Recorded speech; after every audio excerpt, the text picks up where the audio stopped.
احتمالاً تا الان این عکس‌ها رو دیدید که انگار داخلش یه خطای دید داره.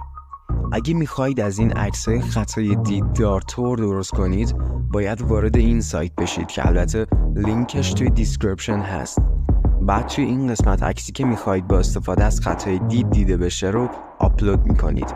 مثلا من از لوگوی چنل استفاده میکنم. شما میتونید توی این قسمت مشخص کنید که چقدر میخواید خطای دید راحت یا سخت دیده بشه. من پیشنهاد میکنم بین 2 تا 3 انتخاب کنید. بعد از این توی این قسمت باید مکانی که میخواید تصویرتون توش دیده شه رو وصف کنید. برای این کار میتونید از گوگل ترنسلیت کمک بگیرید. البته ممکنه با این هشدار مواجه بشید که میگه شما توی صف هستید و باید چند ثانیه منتظر بمونید.